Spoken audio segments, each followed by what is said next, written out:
No one noticed the man pushing the mop bucket across the polished hospital floor. He moved slowly, deliberately, like someone trained to stay invisible. Around him voices echoed, phones rang, lives passed by in a blur of urgency. Then it happened. A soldier stumbled through the front doors and collapsed. Screams ripped through the lobby. A monitor screamed louder, then went flat. Security froze.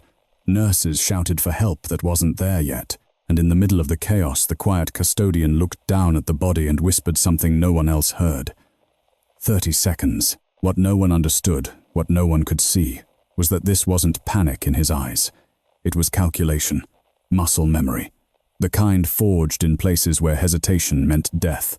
As blood spread across the marble floor, the man everyone ignored stepped forward and did the one thing that would change every life in that hospital forever. Before we dive in, tell us where you're watching from and what time it is in your city right now. And if you're drawn to stories where silence hides the greatest strength, don't forget to subscribe.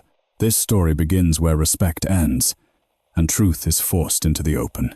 The hospital lobby of Jefferson Memorial looked calm on the surface, polished floors, soft overhead, lighting the muted hum of air conditioning, but beneath it ran a constant current of impatience and hierarchy. Everyone here knew where they stood. Doctors moved fast and spoke louder.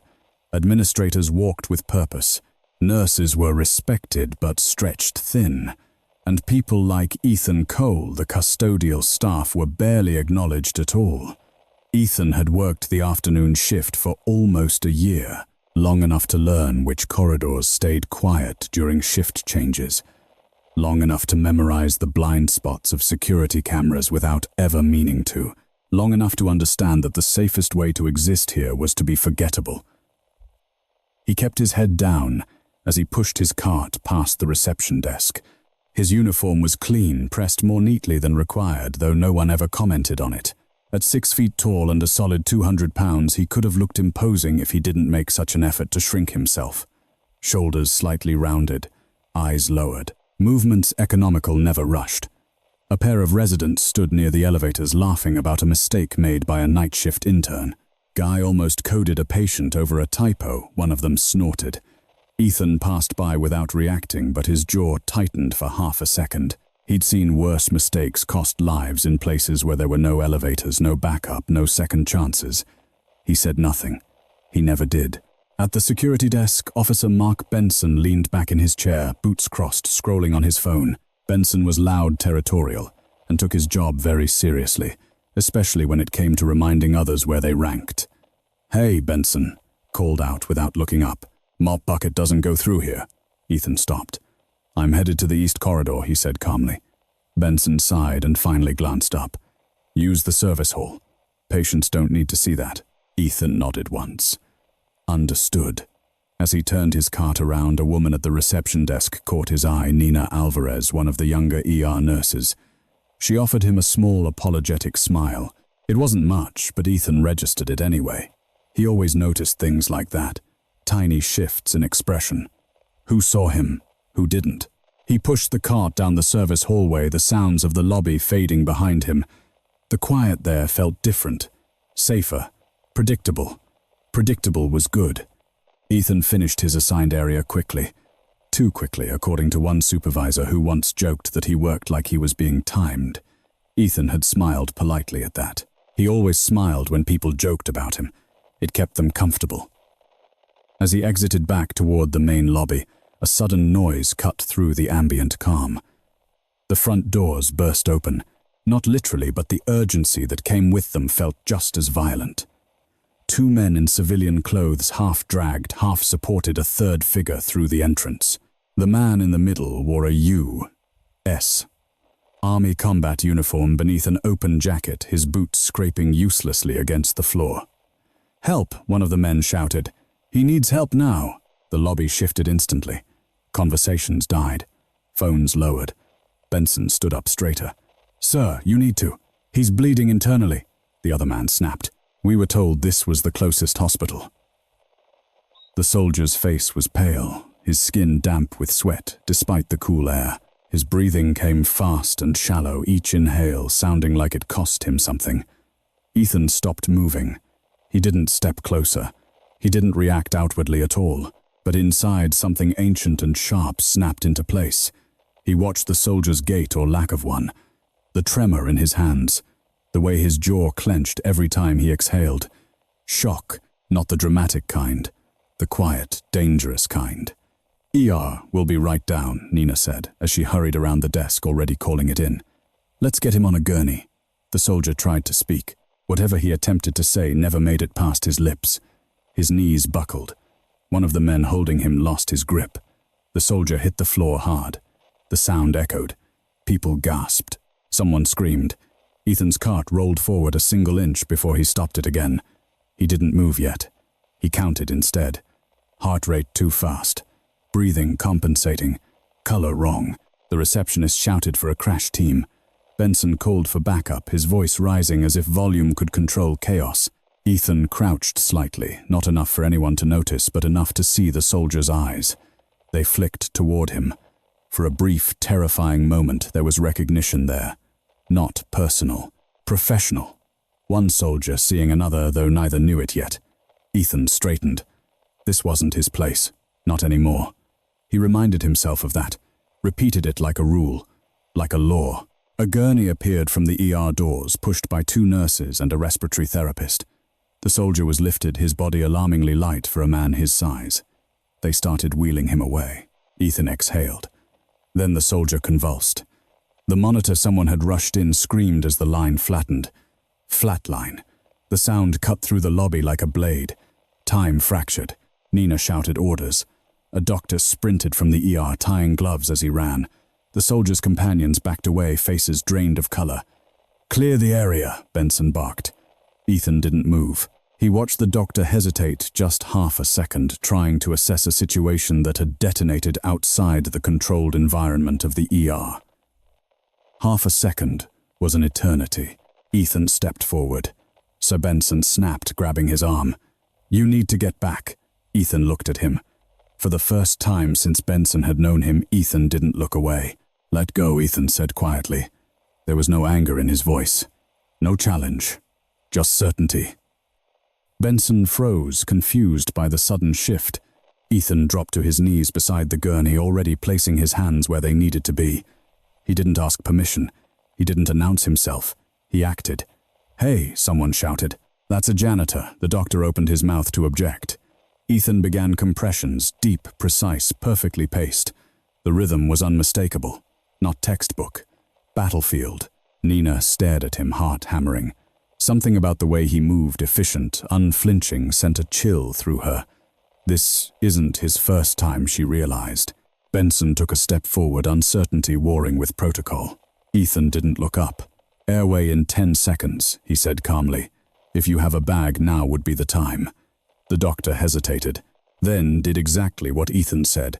Above them, the flatline screamed on. And somewhere deep inside, the hospital alarms began to wake something much bigger. The flatline continued to scream as if the hospital itself were protesting what was happening in its own lobby. "Who authorized this?" the attending physician demanded, glancing between the monitor and the man kneeling at the gurney.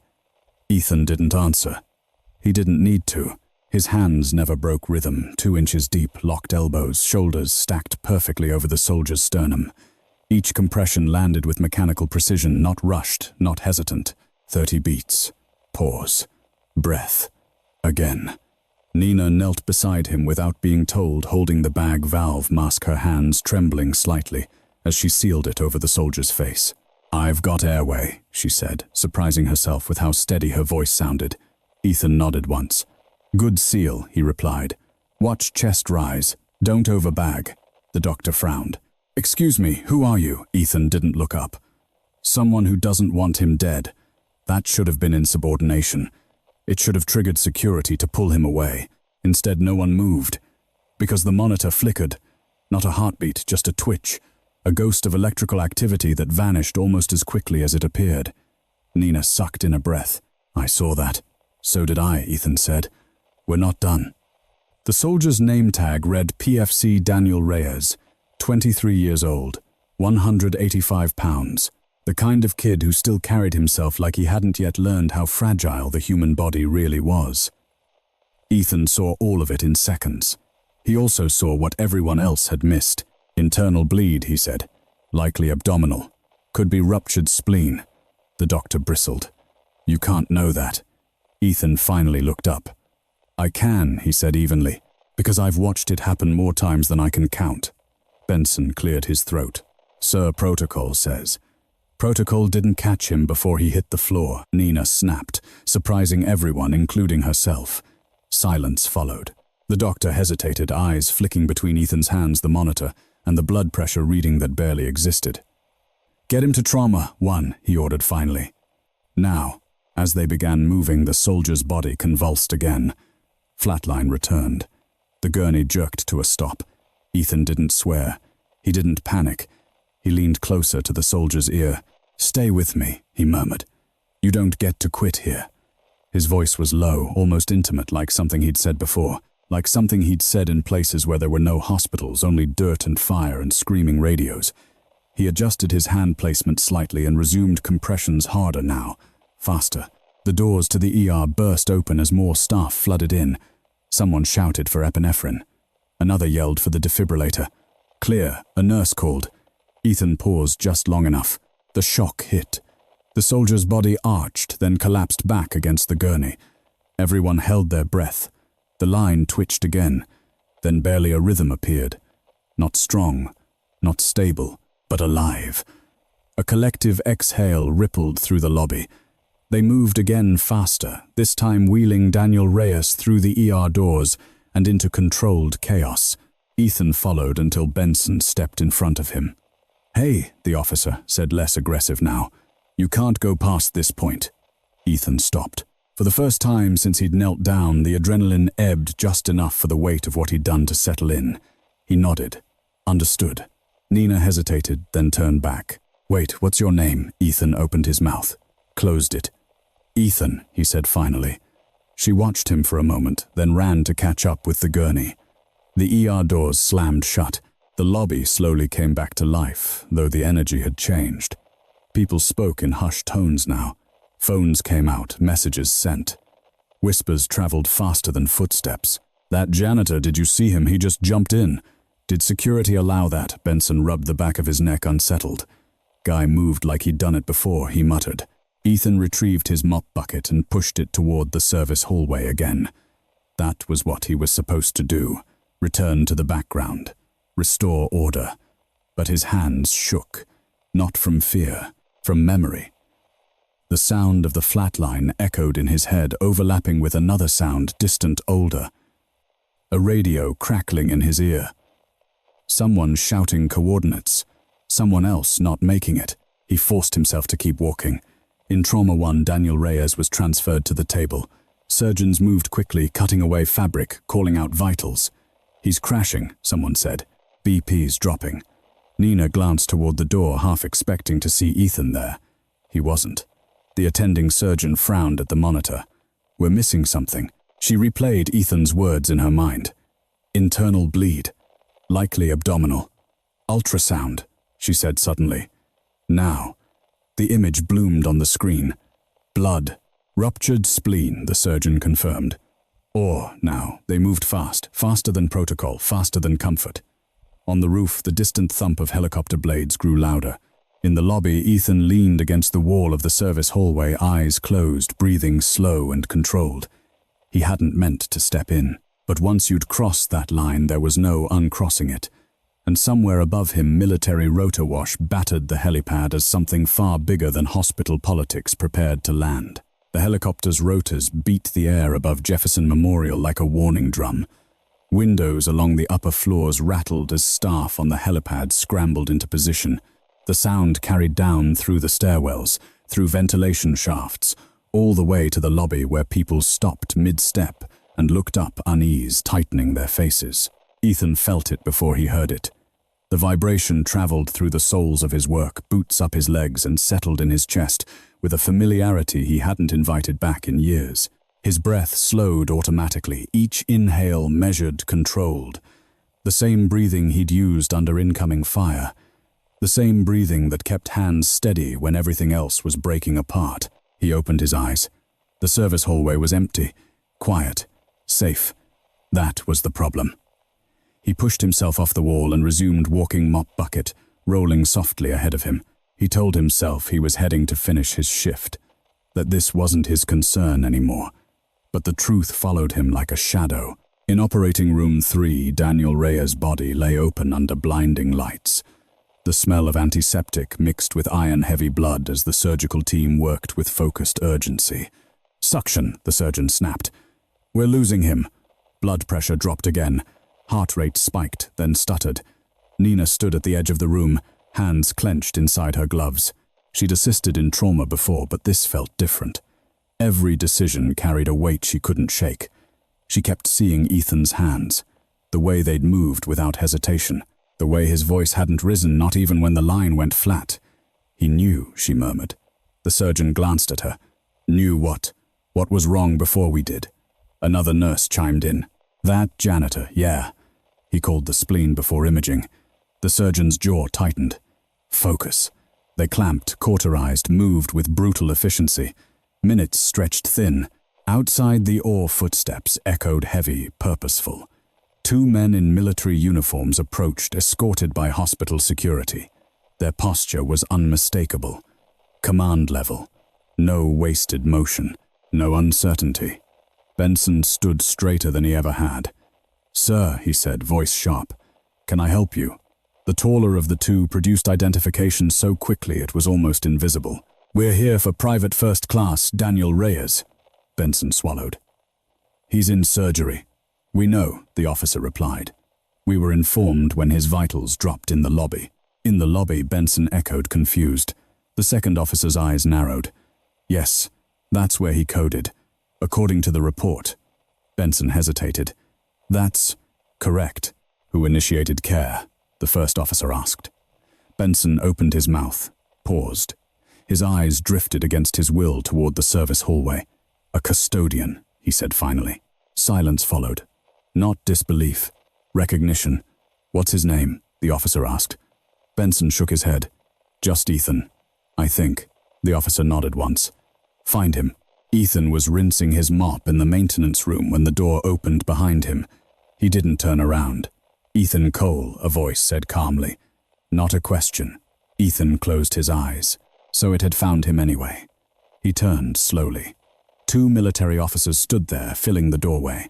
Their presence compressed the small room, stripping it of air and excuses. "Yes," Ethan said.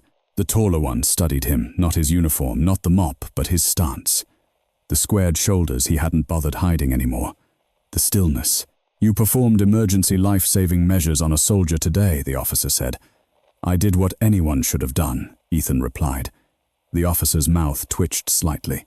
"No, you did what most people can't." The second officer stepped forward. "Former Army, combat medic, call sign, anchor, 2 tours." Ethan's jaw tightened. He hadn't heard that call sign spoken aloud in years. "I don't go by that anymore," he said quietly. The taller officer inclined his head. "Understood. But right now, we need you." Ethan exhaled slowly. "He's in surgery. I'd be in the way." "You already weren't," the officer said. "And he's crashing again." The words hit like a physical blow. Ethan's hands curled into fists. In the OR, alarms spiked. Pressures dropping, someone shouted, "Cardiac output's unstable." The surgeon swore under her breath. "We're losing him." The doors opened. Ethan stepped inside. The room froze. "Who let him in?" the surgeon snapped. Nina looked up, eyes widening. "Him." Ethan didn't wait for permission. He moved to the table eyes, scanning the surgical field with brutal clarity. Blood loss. Inflammation. The subtle signs others missed because they'd never seen a body pushed past its limits by war. "Clamp higher," he said. "You're chasing it." The surgeon bristled. "This is my OR." "And that's a dying soldier," Ethan replied evenly. "You've got 90 seconds before he arrests again." The room held its breath. Then the surgeon shifted her clamp. The bleeding slowed. The monitor steadied. A heartbeat emerged stronger this time. Nina felt her knees weaken. The surgeon stared at the readings, then at Ethan. Something in her expression changed, not pride, not authority. Respect. Minutes passed. Then more. Finally, the surgeon stepped back. "He's stable." No one spoke. The silence wasn't awkward. It was reverent. Outside, the helicopter powered down. In the hallway, the military officers watched through the glass. "That's him," one murmured, "still carrying everyone." Ethan removed his gloves and stepped back, exhaustion finally seeping into his bones. He hadn't planned on this, hadn't wanted it. The surgeon cleared her throat. "You should be a doctor." Ethan shook his head. "I was what I needed to be." Nina approached him slowly. "You saved him. Twice." Ethan met her gaze. "He saved himself." I just reminded his body how. As he turned to leave, hospital administrators rushed in, faces pale, voices sharp. "What is going on?" one demanded. "Why is a janitor in my OR?" The taller military officer stepped forward. "Because he's the reason your patient is alive." The administrator stiffened. "And you are?" The officer smiled, but there was no warmth in it. "Someone who takes an interest when heroes are treated like furniture." The words hung heavy in the air. Ethan paused at the door hand on the frame. He'd spent years learning how to disappear, but now every eye in the room was on him, and he knew deep down that this was only the beginning. The silence after the words "your patient is alive" felt heavier than the alarms had. Hospital administrators stood frozen just inside the OR doors, their authority momentarily stripped away by the presence of uniforms they didn't control. The taller military officer remained calm, hands clasped behind his back, posture relaxed but not submissive. "This facility received a federal emergency notification," he continued evenly. "When a U.S. soldier flatlines outside a secured medical environment, we respond." The hospital director, Margaret Whitfield, recovered first. She straightened her blazer and forced a professional smile. "Of course, we appreciate the concern, but there appears to have been a breach of protocol." Her eyes flicked toward Ethan. A janitorial employee entered a sterile operating room. Ethan felt the words land cold and precise. Janitorial employee. Not his name, not his actions, just his rank. He said nothing. Nina felt anger rise in her chest. "With respect, ma'am," she said, voice steady but tight. "If he hadn't intervened, that soldier wouldn't have made it to surgery." Whitfield's lips thinned. "That will be reviewed." The surgeon cleared her throat. He identified the source of bleeding before imaging confirmed it. "Corrected my clamp placement. Stabilized the patient." That earned Whitfield's full attention. "Is that so?" "Yes," the surgeon replied simply. "It is." The room shifted again. The military officer stepped closer to Ethan. "Mr. Cole, are you willing to answer a few questions?" Ethan nodded once. "Yes, sir." "Outside," the officer added. "Away from the OR."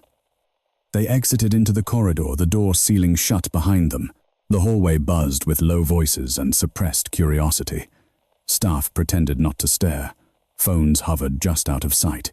Whitfield followed, heels clicking sharply. "This won't be a spectacle," she said. "We have procedures." The officer met her gaze. "So do we." Ethan leaned against the wall as they stopped near the observation window.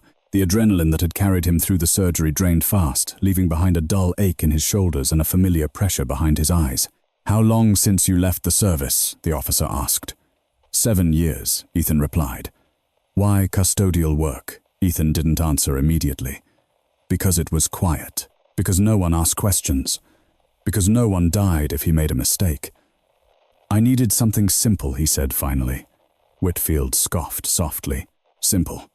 You endangered a patient and violated." The officer raised a hand. "Director Whitfield," he said calmly with respect, "your patient was already dead." That shut her up. The second officer, shorter, older, studied Ethan more closely now. "You knew he was bleeding internally before anyone touched him." "Yes." How Ethan exhaled. Posture, pallor, pain response. He was compensating. "Barely." The officer nodded. "That's not something you learn in a classroom." "No," Ethan agreed. "You learn it when evacuation is hours away." Whitfield folded her arms.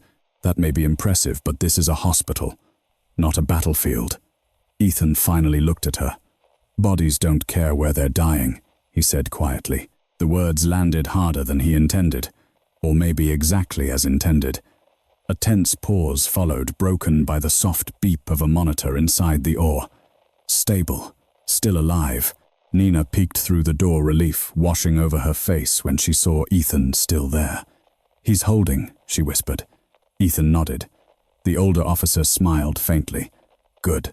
Whitfield glanced between them, unease creeping in. What happens now? The taller officer didn't hesitate. Now we document what occurred. Thoroughly.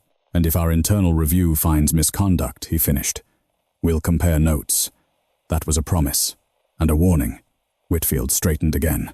This hospital has a reputation to protect. So does the army, the officer replied. And we protect our own. Ethan shifted his weight. I didn't do this for recognition. I know, the officer said. That's why it matters. A nurse approached hesitantly. Director Security has a situation in the lobby. Whitfield frowned. What now? Media, the nurse said. Someone recorded the incident. Ethan closed his eyes. Of course they had. Phones. Always phones. Whitfield muttered under her breath and strode off. The officers exchanged a look. It's moving faster than we expected, the older one said. Ethan frowned. Moving where? Into daylight, the taller officer replied. They escorted Ethan to a small conference room away from the ER. Neutral walls, fluorescent lights, a camera in the corner that pretended not to exist. As Ethan sat down, the weight of the day finally pressed in fully. His hands shook now just slightly. Not from fear, but from the release of control. The taller officer noticed. You okay? Ethan nodded. I will be. The door opened again. This time a man in civilian clothes entered. Gray suit, crisp tie, eyes sharp with calculation. Special Agent Thomas Reed, he said, flashing a badge. FBI. Ethan's stomach dropped. Reed smiled politely. Don't worry. You're not in trouble. That was never comforting. I'm here because when a soldier collapses on U.S. soil and is revived by someone who technically shouldn't exist in the system, Reed shrugged. We ask questions. Whitfield reappeared behind him, visibly irritated. This is becoming absurd. Reed turned to her. Director Whitfield, please.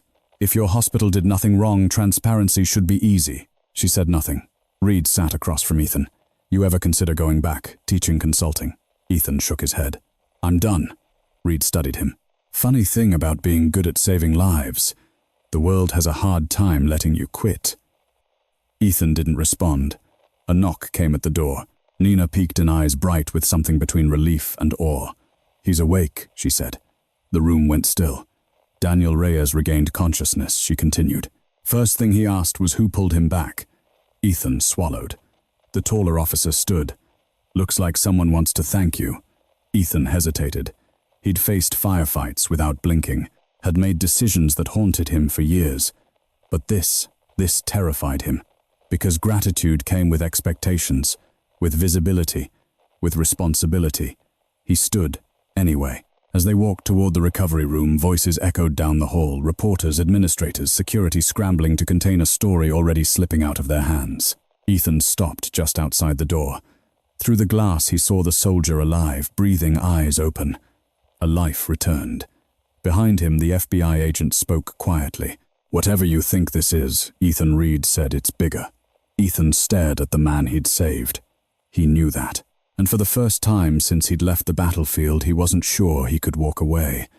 Ethan stood outside the recovery room longer than necessary, his hand hovering just inches from the glass. Inside, Daniel Reyes lay propped up against white pillows, skin still pale but breathing on his own. Monitors beeped in steady rhythms, no longer frantic, no longer screaming. Alive. That word carried weight. Too much weight. You don't have to go in, Nina said softly from behind him. Ethan glanced at her. She looked different now. Not nervous, not apologetic. Focused, like someone who had crossed an invisible line and couldn't go back. Yes, Ethan said. I do. He pushed the door open. Daniel's eyes shifted immediately. Sharp alert in a way that came only from training. Even injured, even exhausted, the soldier assessed before he reacted. Their gazes locked. For a moment, neither spoke. Then Daniel swallowed. You're not a doctor. Ethan almost smiled. No. But you were there, Daniel continued. His voice was hoarse, strained. When everything went black. I heard you. Ethan stiffened. Heard me, you said I didn't get to quit. Daniel's eyes flicked briefly to the monitor, then back. I believed you. The room felt suddenly too small. Nina lingered near the door, giving them space but not leaving. The taller military officer stood just outside, arms crossed, watching without intruding. Ethan cleared his throat. "You did the hard part." Daniel shook his head slowly. "No, you did." He tried to sit up more, then winced.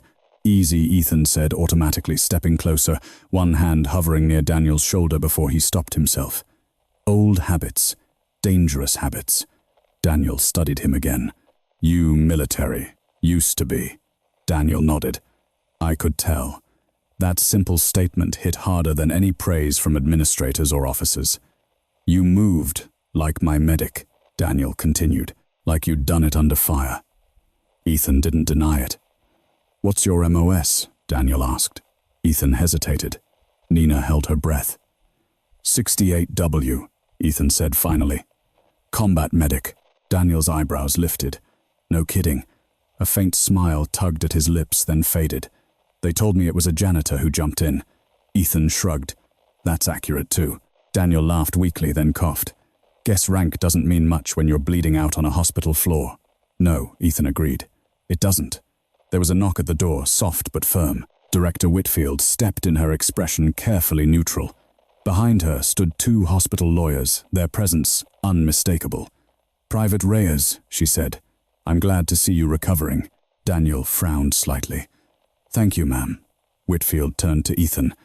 "Mr. Cole, we need to discuss what happened today." Ethan nodded. "I figured." "This hospital has protocols," she continued. "Strict ones. What you did, regardless of outcome, puts us in a difficult position." Daniel's eyes sharpened. "With respect, ma'am, he saved my life." Whitfield smiled thinly. "And we're grateful. But emotions don't override liability." The words tasted bitter in the air. Ethan felt something old stir in his chest, not anger. Disappointment. "I understand," he said calmly. Whitfield blinked. She'd expected defensiveness. Maybe fear. She got neither. "We'll need a formal statement," she said. "And until this review is complete, you're suspended from duty." Nina stepped forward. "Suspended," Ethan raised a hand, stopping her. "It's fine," he said. Whitfield hesitated. "Paid suspension," she added quickly. "For now." Daniel's jaw tightened. "You're punishing him for acting." Whitfield met his gaze. "We're protecting the institution." The taller military officer entered the room, then presence cutting through the tension. "Director Whitfield," he said evenly, "the Army will also be conducting its own review." Whitfield's lips pressed together. "Of course you will. And we'll be requesting all footage from the lobby," he continued, "including audio." Whitfield stiffened. "That may take time." "It won't," the officer replied. Silence stretched. Ethan felt eyes on him from every angle, authority, gratitude, suspicion. The same weight he'd run from for years. "I should go," Ethan said quietly. Daniel shook his head. "You shouldn't." Ethan met his gaze. "This isn't your fight." Daniel smiled faintly. "Sir, with respect, everything is." Ethan turned and left before the words could pull him back. The hallway outside buzzed with restrained chaos. Reporters clustered near the elevators, security attempting and failing to keep them contained. A cameraman caught sight of Ethan and raised his lens instinctively. Ethan lowered his head and walked past. But this time the whispers followed louder. "That's him. The janitor. No former medic. Did you hear the FBI's here, Ethan?" Pushed through the service door and into the late afternoon sun. The helicopter still sat on the roof, silent, now its presence looming. His phone buzzed. A number he didn't recognize. He ignored it. It buzzed again. He answered. "Ethan, this is Sergeant Major Lawson," a voice said. "Familiar. Too familiar. We served together." Ethan closed his eyes. "Thought you might surface eventually," Lawson continued. "Command's aware of what happened." Ethan leaned against the brick wall. "I didn't ask for this." "No," Lawson agreed. "But it found you anyway." Ethan exhaled slowly. "What do they want?" A pause. "Same thing they always do," Lawson said. "Your help." Ethan looked back at the hospital doors, at the place he'd tried to disappear into. "I can't," he said. "I'm not that guy anymore." Lawson's voice softened. "You never stopped being that guy." The line went dead. Ethan slid the phone back into his pocket, heart pounding harder now than it had in the OR. Behind him, the hospital doors opened. Director Whitfield stood there, flanked by lawyers and a security officer. "Mr. Cole," she called. "There's one more thing." Ethan turned. She held up a tablet screen glowing. On it, grainy but unmistakable, was footage from the lobby. Him, kneeling, taking control, and speaking words no custodian should have known. Whitfield's eyes met his. "This is about to become public," she said. "And when it does, nothing goes back to normal." Ethan felt the ground shift beneath him. He'd spent years mastering silence. Now the world was listening. The video went live before the sun finished setting. Ethan didn't see it happen, but he felt it. It began as a low vibration in his pocket, his phone lighting up again and again, as notifications stacked faster than he could clear them. Missed calls, text messages from unknown numbers, alerts from news apps he didn't even remember installing. He stood across the street from Jefferson Memorial, watching reporters gather like birds around a dropped meal. Camera vans lined the curb now, satellite dishes angled skyward. The quiet anonymity he'd built his life around collapsed in real time. Behind him, Director Whitfield's words echoed, "Nothing goes back to normal." Inside the hospital, the footage played on loop in a small conference room. Grainy security video showed the moment Ethan dropped to his knees, Benson's hand grabbing his arm the way Ethan looked up, calm, unyielding, and said, "Let go." Commentators paused the clip there. "Notice his posture," one analyst said. "That's trained behavior." Another chimed in. "This isn't a civilian reaction." The caption beneath the video spread faster than the fax "Quiet janitor saves soldier after doctors freeze." In recovery, Daniel Reyes watched from his bed, jaw clenched. "That's him," he said to no one in particular. "That's the man who saved my life." A nurse adjusted his IV. "You should rest." Daniel shook his head. "He's going to get buried under this." Outside, the FBI agent Thomas Reed leaned against a pillar phone pressed to his ear. "Yes, I've seen it," he said quietly. "No, I don't think he intended any of this, but intention isn't the issue anymore." He glanced through the glass doors at Ethan, still standing across the street, still refusing to look at the cameras. "Understood," Reed said. "I'll keep eyes on him." He hung up. Across town, in a quiet government office that never slept, the video played again, this time without commentary. Without sound, just movement, hands, timing. One man leaned forward in his chair. "That's battlefield medicine." Another nodded. "And that pause before he speaks, that's command presence." A third voice cut in. "Pull his file." There was a pause. "That's strange," the analyst said. "What? It's mostly sealed." The room went quiet. Back outside the hospital, Ethan finally moved. Not toward the cameras, but away from them. Down a side street, past parked cars and curious stares until the noise dulled into background static. His phone buzzed again. "Unknown number," he answered this time. "Ethan, this is Colonel Rebecca Harlan," the voice said. "Direct, unapologetic. United States Army Medical Corps." Ethan stopped walking. "Yes, ma'am." "I'll be brief," Harlan continued. "We have reason to believe your separation from service was complicated." Ethan closed his eyes. "That's one word for it. You walked away after Kandahar," she said. "No debrief, no ceremony, no benefits claim. Silence. You don't disappear like that unless you're carrying something," Harlan added. Ethan's throat tightened. He hadn't heard that place named aloud in years. "I'm not interested in coming back," he said. "We're not asking you to," Harlan replied. "We're asking you to explain." Another pause. "And if I don't," Ethan asked, "then the story gets told without you," she said evenly. "And it won't be kind." The line went dead. Ethan leaned against the brick wall of an apartment building, breath shallow now. This was the moment he'd been avoiding, the reckoning that came when silence finally failed. In the hospital, Director Whitfield convened an emergency meeting. Lawyers, PR consultants, board members. "We need to control this narrative," one consultant insisted. "Emphasize protocol violations. Distance the institution." Whitfield stared at the paused image of Ethan on the screen. Kneeling, focused, human. "He saved a life," she said quietly. The room went still. "That doesn't negate liability," a lawyer replied. Whitfield didn't answer. Instead, she stood and walked out. In recovery, Daniel Reyes insisted on sitting up despite the pain. A military liaison tried to dissuade him. I owe him, Daniel said. And I don't mean with a thank you card. The liaison sighed. What are you planning? Daniel met his gaze. The truth. Night fell. By the time Ethan reached his small apartment, the story had gone national. His name trended. His face blown up from security footage filled screens he'd never see. He sat on the edge of his bed, hands clasped, heart hammering. A knock came at the door. He froze, then stood, opened it. Thomas Reed stood there, badge visible but lowered. You should let me in, Reed said, before someone else finds you first. Ethan stepped aside. Reed scanned the sparse room. You live light. Easier to leave, Ethan replied. Reed nodded. They're digging, deep, and when they hit Kandahar they're going to have questions. Ethan sat back down. I did my job. Reed's voice softened. I know. But the world doesn't like quiet heroes, Reed continued. They prefer simple ones, clean ones. So, what do I do? Ethan asked. Reed met his gaze.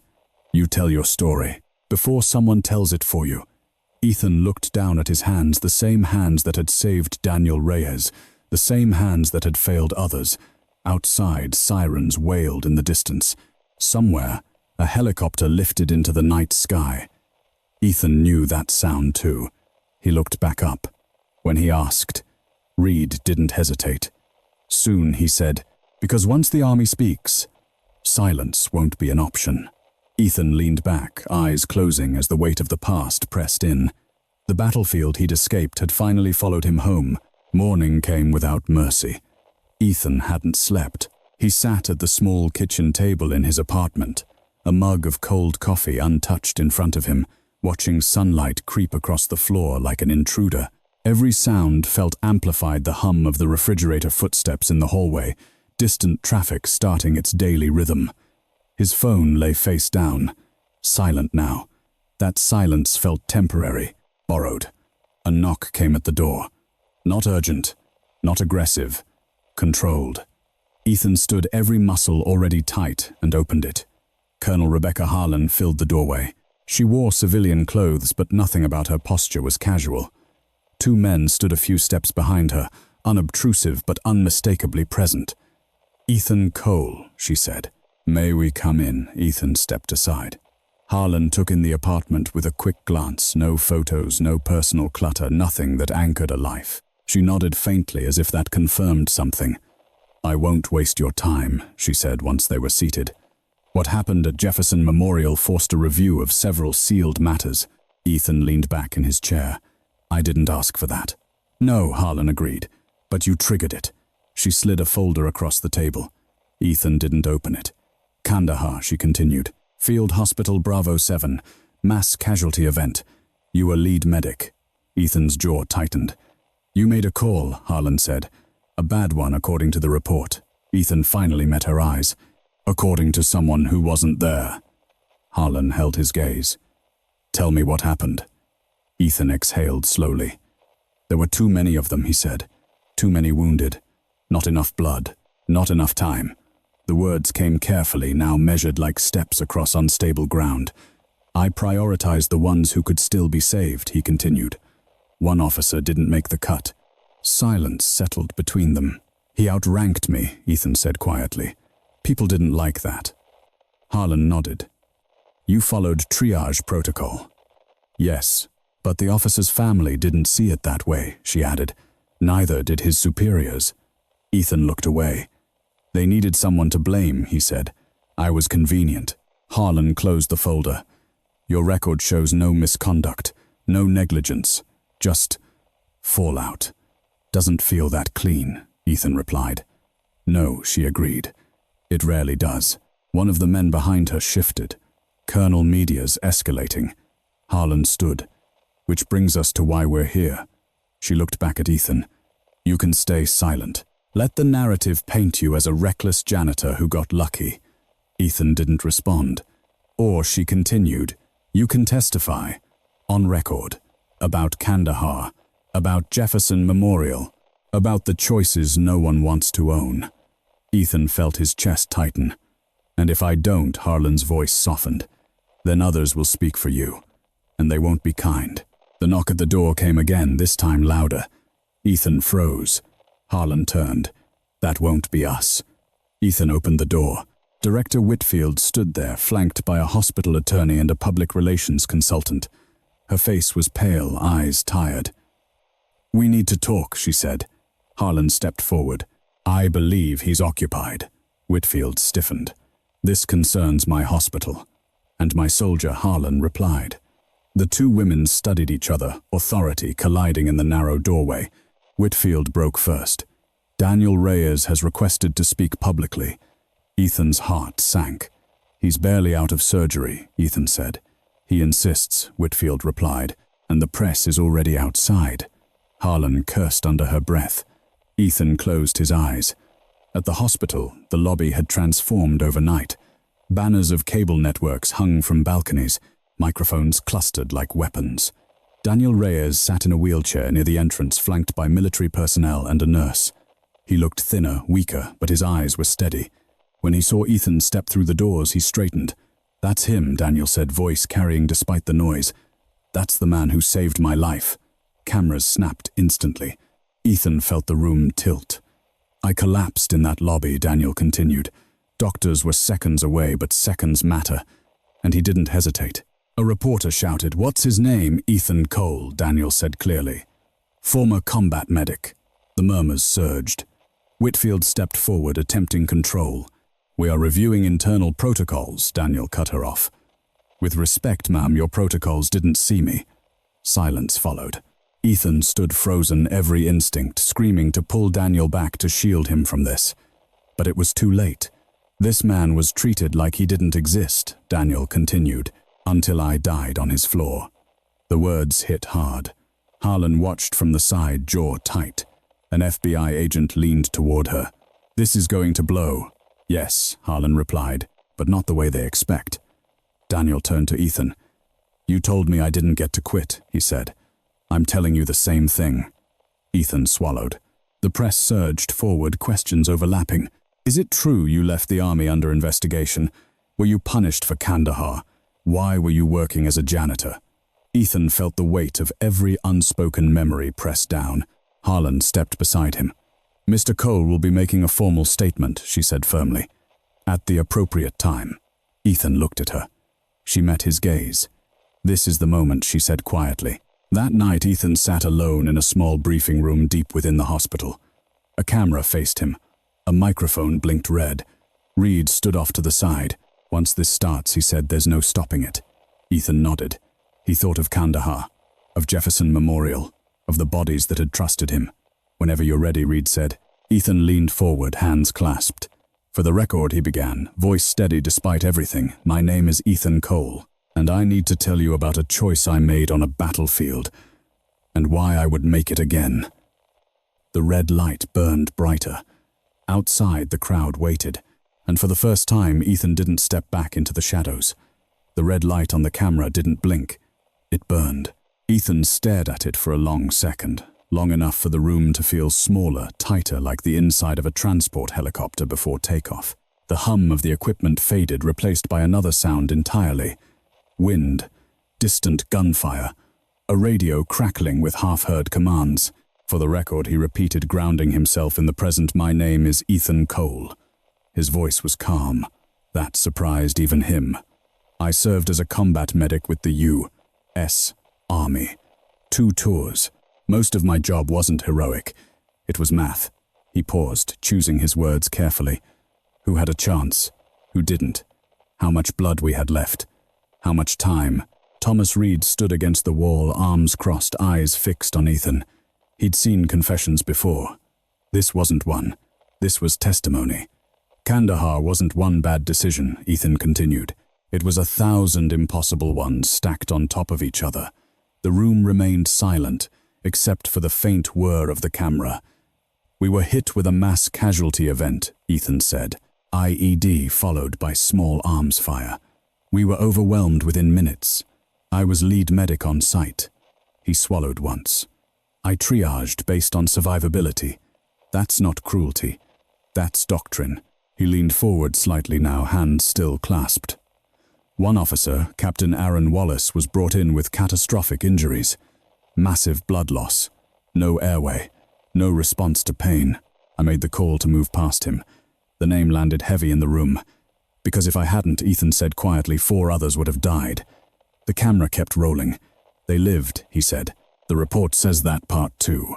A pause. But Captain Wallace didn't. And when his family asked why, they didn't want doctrine. They wanted a villain. Reed shifted his weight. I was convenient, Ethan said. I was the medic who made the call, not the people who sent us in underprepared. Not the system that teaches you how to choose but never how to live with the choice. He straightened. I accepted the consequences. I left. I didn't appeal. I didn't explain. I just stepped out. Cut. The recording ended. For a moment no one spoke. Then Reed exhaled slowly. That's going to change things. Ethan nodded. It should. Outside the room the hospital buzzed with anticipation. Editors and producers crowded around monitors as the statement was uploaded to a secured server. Legal teams reviewed every word. Military liaisons whispered into phones. Director Whitfield watched from the back of the room, arms folded tightly. Her face was unreadable.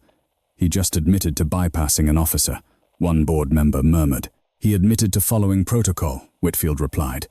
Public opinion won't care. Whitfield didn't answer. Across the hall, Colonel Harlan stood with Daniel Reyes, who was still pale but upright in his wheelchair. He shouldn't have to do this, Daniel said quietly. Harlan nodded. He shouldn't, but he's choosing to. Daniel looked toward the closed briefing room door. He saved me. Twice. Yes, Harlan said. And now he's saving himself. The statement went live at noon. Within minutes, the narrative fractured. Some commentators attacked. Others defended. Former medics spoke up. Veterans flooded comment sections with stories no one had asked them to tell before. That's triage. Anyone judging him has never been there. He's not a hero. He's a professional. In the hospital lobby, the press watched the footage in silence this time. No captions. No music. Just a man telling the truth without flinching. Daniel insisted on being wheeled to the front doors. When the cameras turned toward him, he raised a hand. I don't care about protocol debates, he said clearly. I care that I'm alive. A reporter asked, Do you believe Mr. Cole should face consequences for his past decisions? Daniel didn't hesitate. No, I believe he already has. The word spread fast. Inside a government building miles away, a review board convened in emergency session. Files were reopened, seals broken, context restored. One analyst leaned back in his chair. The Kandahar decision aligns with doctrine. Another nodded. And Jefferson Memorial proves pattern consistency. A third voice spoke up. Then why was he sidelined? Silence answered that question. Back at the hospital, Director Whitfield stood before her staff in a hastily arranged meeting. There will be an external audit, she announced. Effective immediately. Murmurs rippled. We failed, she continued, voice tight. Not medically. Culturally. Eyes shifted. We ignored competence because it wore the wrong uniform. No one argued. Ethan sat alone in a small waiting room as the world reacted to his words. The adrenaline had burned off. What remained was exhaustion so deep it felt cellular. Nina approached quietly and sat across from him. They're calling you a hero, she said. Ethan huffed softly. They always do. It's easier than understanding. She smiled sadly. Still, thank you. For what? For reminding us what we're supposed to be. Before he could respond, Reed appeared in the doorway. They're clearing your name, Reed said. Officially. Kandahar's being reclassified. Ethan closed his eyes. About time, he murmured.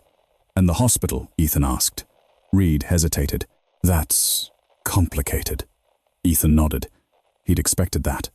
A notification chimed on Reed's phone. He glanced down, then looked up with a sharp inhale. The Army Medical Corps wants you back, he said.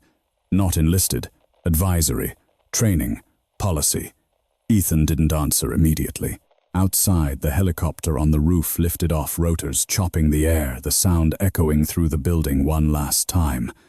Ethan stood. I need to see him, he said. Daniel Reyes was resting when Ethan entered, eyes half closed but alert. They're saying things worked out, Daniel said. Ethan nodded. Looks that way. Daniel studied him. You going back, Ethan considered the question, the weight of it, the years behind it, the lives ahead of it. I don't know, he said honestly. Daniel smiled faintly. Whatever you choose. You didn't quit. Ethan felt something loosen in his chest. Outside the room, Director Whitfield waited. I owe you an apology, she said. Ethan met her gaze. You owe your staff a better system. She nodded. We're fixing it. He believed her. As Ethan walked down the corridor, no mop bucket this time, people stepped aside. Not out of fear, out of respect. But he knew the true climax hadn't been the cameras or the statements or the investigations. It had been the moment he chose not to look away in the lobby, and everything else had simply caught up. The hospital felt different the morning after the statement. Not quieter, if anything, it was louder, but the sound had changed. Less chaos, more intention. Conversations dropped when Ethan passed, not because people didn't know what to say, but because they suddenly understood that some words mattered. He stood in the administrative wing now, hands clasped behind his back, staring through a glass wall at a room filled with people who had once controlled his life without ever knowing his name. Director Whitfield sat at the head of the table. To her left, members of the hospital board. To her right, legal counsel. At the far end, 2 representatives from federal oversight, silent, observant. This wasn't a courtesy meeting. This was accountability. Mr. Cole Whitfield, began her tone, measured. Thank you for agreeing to be here. Ethan nodded once. I didn't come for thanks. She met his gaze. No, you came for answers. Yes, a lawyer cleared his throat. We've reviewed all available footage, internal communications, and staff reports regarding the events in the lobby and operating room. Ethan said nothing. The conclusion the lawyer continued is that, while protocols were technically violated, those violations directly resulted in a life being saved. Whitfield leaned forward, which forces us to confront something uncomfortable. She tapped the table lightly. Why our system failed to act until someone without authority did. A murmur rippled around the room. Ethan felt a familiar tension coil in his chest. Not anger, vigilance. During our review, Whitfield went on, we identified multiple delays in triage decision-making that day. None of them were malicious. All of them were cultural. She paused. Deference, hierarchy, fear of being wrong. Ethan's jaw tightened. He'd seen that fear before. On battlefields, in hospitals, in places where indecision cost more than mistakes. Whitfield turned toward him. You were invisible to us, Mr. Cole, and that invisibility nearly killed someone. Silence. I want to be clear, she continued. This is not about punishment. It's about correction. One of the federal observers spoke for the first time. What corrective measures are being proposed? Whitfield straightened. Immediate revisions to emergency response authority, mandatory cross-training, and a new protocol allowing any certified individual, regardless of role, to initiate life-saving measures in public hospital spaces. Ethan blinked. That would include, the observer began. Custodial staff with prior medical certification, Whitfield finished. Yes. The room stilled. Ethan hadn't expected this, and Mr. Cole Whitfield asked, Yes, we are formally lifting your suspension, she said. Effective immediately. A lawyer slid a document across the table. Ethan didn't touch it. Whitfield noticed. You're not interested. Ethan met her eyes. I didn't come back for a job. She nodded slowly. I thought you might say that. She took a breath. Then let me say this clearly. You exposed a failure we can no longer ignore, and for that, you have our respect. Respect. It felt heavier than praise. Ethan stood. Then don't waste it. Outside the conference room, Nina waited. She straightened when she saw him. Well, she asked. They're changing things, Ethan said. Her shoulders sagged with relief. Good. They walked together toward the elevator. For a moment, neither spoke. I used to think hospitals were different, Nina said quietly. From the military. From war. Ethan smiled faintly. They're not. Same stakes. Different uniforms. The elevator doors opened. Before they stepped inside, a voice called out, Mr. Cole. Colonel Harlan approached, posture rigid but expression softer than before. We need to talk, she said. Ethan nodded. I figured. They stepped into a smaller meeting room overlooking the city.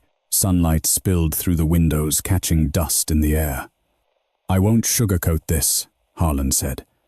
What you did both at the hospital and with your statement has consequences. Ethan leaned against the table. Good ones or bad ones? Yes, she replied. She folded her hands. The Army Medical Corps is revising its triage training.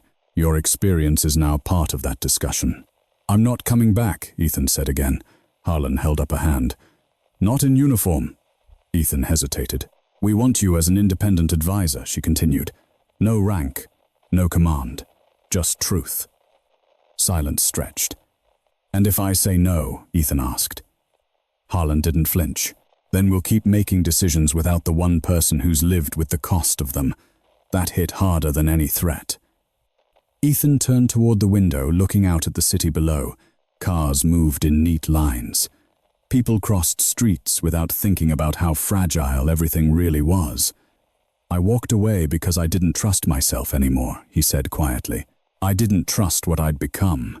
Harlan softened. You became someone who makes impossible calls and lives with them.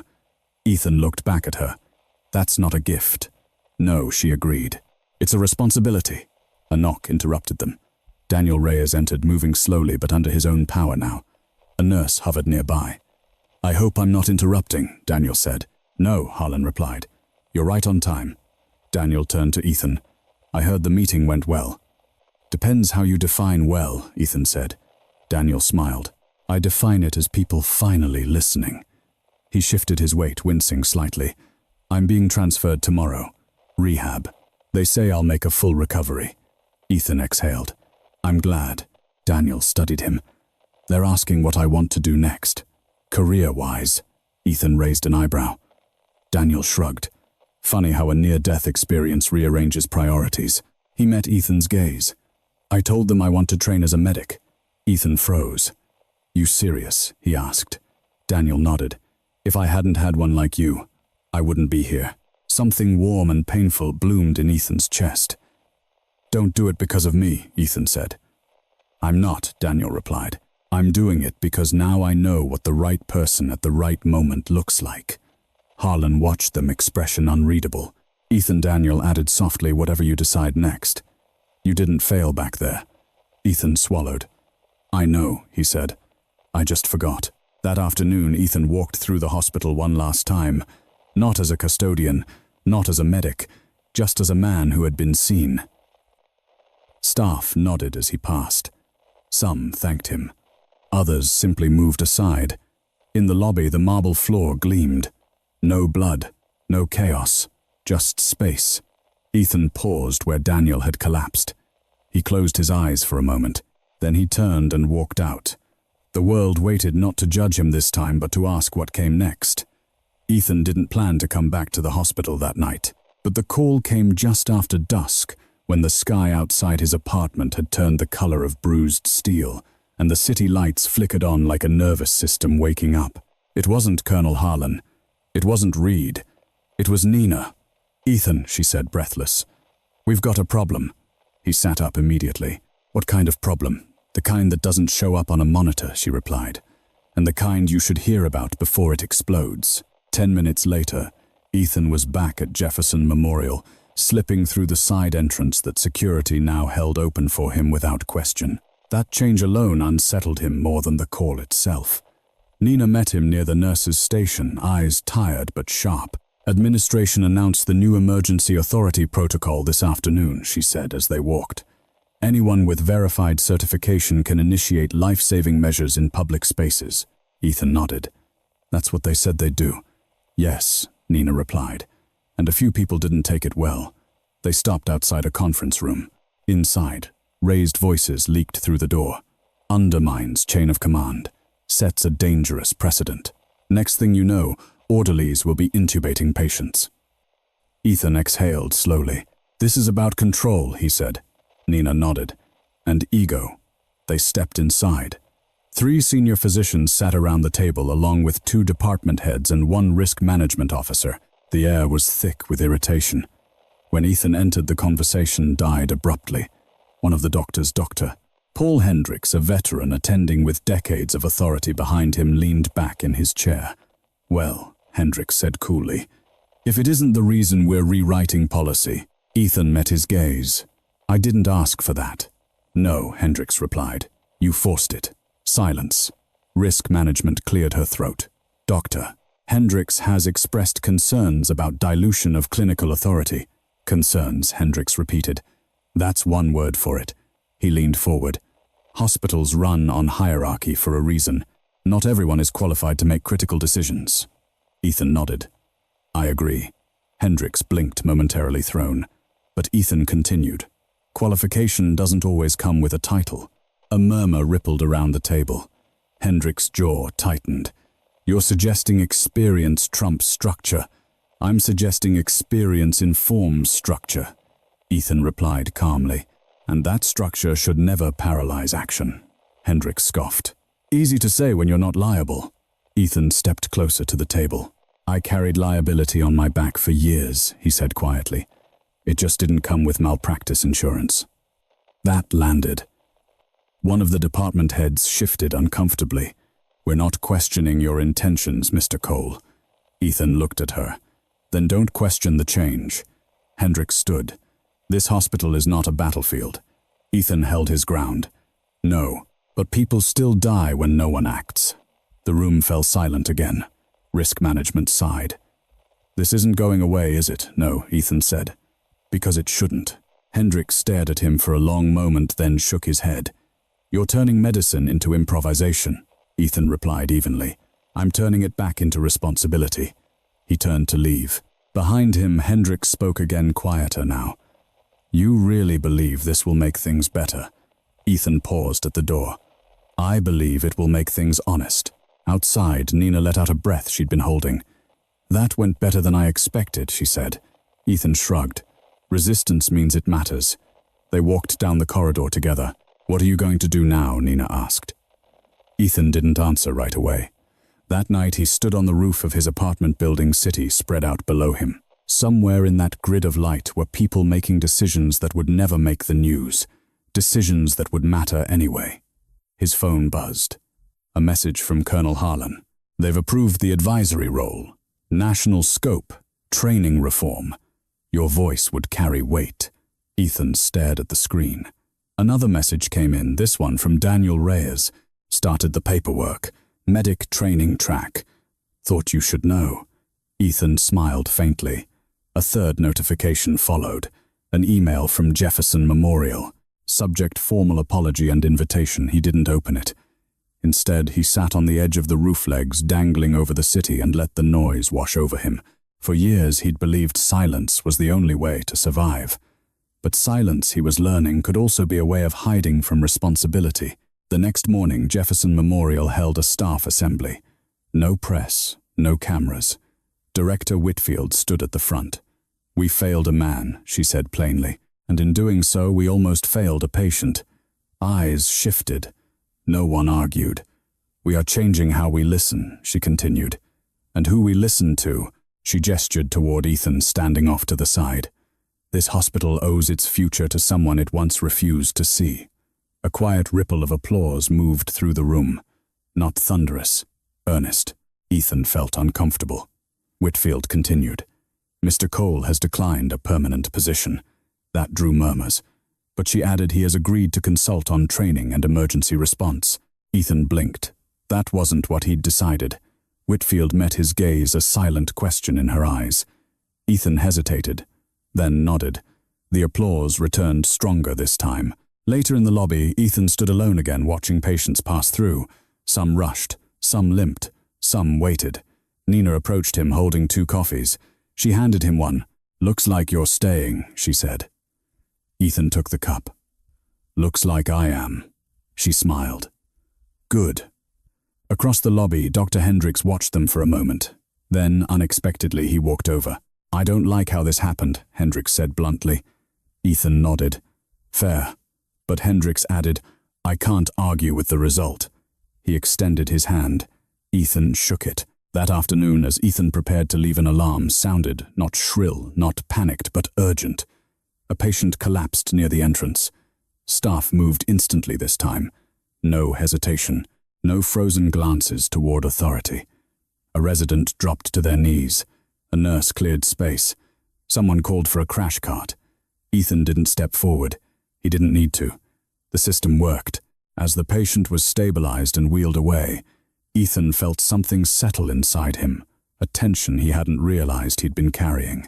Maybe this was what resolution felt like, or maybe it was just the calm before one final decision. Because later that evening, as the sun dipped low and shadows stretched long across the lobby floor, Ethan's phone buzzed again. One message. From Colonel Harlan. Final confirmation needed by tomorrow. Yes or no. Ethan stood alone in the place where everything had changed, and for the first time since Kandahar, the choice ahead of him wasn't about who would live or die. It was about whether he would step fully back into the light or finally choose peace. Ethan returned to the hospital before sunrise. Not because anyone asked him to, because some places, once they mark you, never really let you go. Jefferson Memorial at dawn was a different world, quiet, stripped of urgency, almost reverent. The lobby lights were dimmed floors, freshly polished, the air carrying the faint scent of disinfectant and coffee. The chaos that had defined this place days ago felt distant now, like a storm that had passed but left its shape etched into the ground. Ethan stood where it had all begun, the exact spot where Daniel Reyes had collapsed. He closed his eyes. For a moment he heard it again, the flatline, the shouting, the sound of his own voice cutting through fear with calm certainty. The moment he'd crossed the line he'd sworn never to cross again. Couldn't sleep either, Ethan opened his eyes. Daniel Reyes stood a few feet away, moving carefully but under his own strength. No wheelchair this time, just a cane and a stubborn refusal to look fragile. Guess not, Ethan replied. Daniel glanced around the empty lobby. Hard to believe this place almost became my last memory. Ethan nodded. Hard to forget when it almost does. They stood in silence for a moment, two men connected by seconds that had rewritten both their lives. I leave for rehab tomorrow, Daniel said. After that, medic training. Ethan smiled faintly. You're sure? Daniel met his gaze. I watched you choose action over permission. That tells you something about who you are. I want to be that person for someone else. Ethan swallowed. Then learn this early, he said. The hardest part isn't the medicine. It's living with the calls you make. Daniel nodded. I know. Footsteps echoed behind them. Director Whitfield approached, no entourage this time. No lawyers. Just her. I was hoping I'd find you here, she said. Ethan turned. I'm guessing this isn't official business. No, Whitfield replied. This is personal. She looked around the lobby, then back at him. I built my career believing systems, protected people. I was wrong. Ethan didn't interrupt. Systems protect themselves, she continued. People protect people. She held out an envelope. This is a written apology, not for the cameras. For you.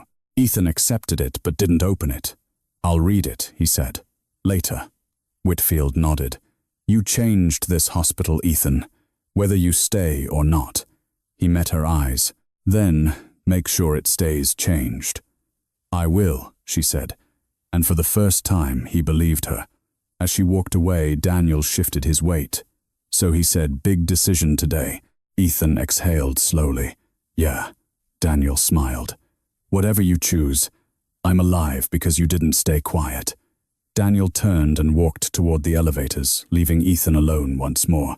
The sun crept higher, spilling gold across the lobby floor. Ethan's phone buzzed. Colonel Harlan. He didn't answer immediately. Instead, he watched a janitor, someone new, young, push a mop bucket across the floor. No one noticed him. No one thanked him. Just another invisible presence keeping the world moving. Ethan felt something shift.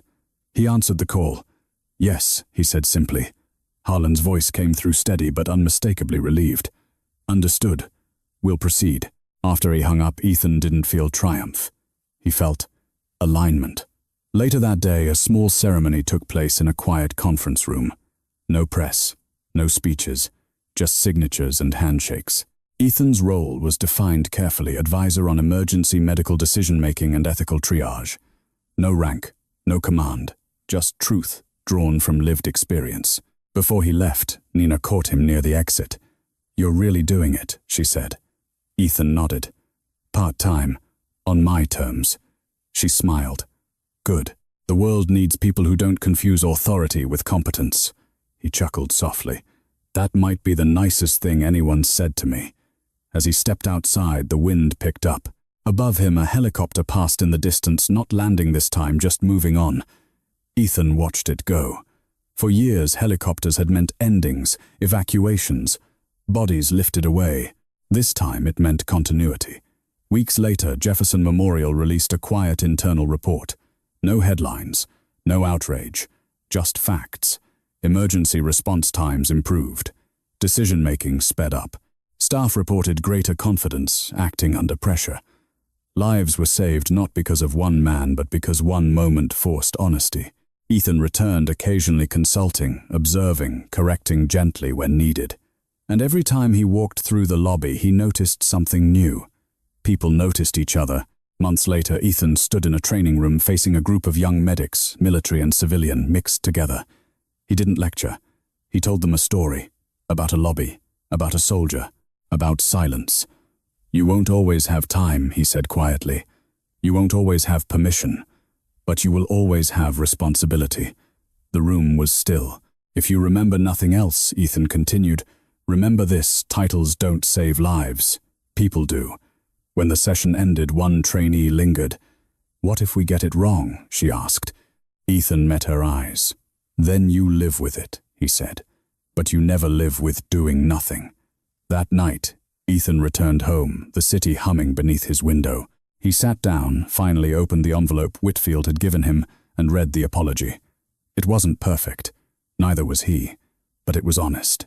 Ethan folded the letter and set it aside. He thought of Kandahar, of Jefferson Memorial, of the quiet custodian no one saw, and the truth that had always been there waiting. Silence can hide monsters, but sometimes it hides heroes. There's a quiet danger in how we move through life every day. We learn to sort people by titles, uniforms, job descriptions, and where they stand in the room. We decide often without realizing it who matters, who leads, and who should stay silent. And in doing so, we miss something essential. The truth is, strength doesn't always announce itself. Competence doesn't always come with authority.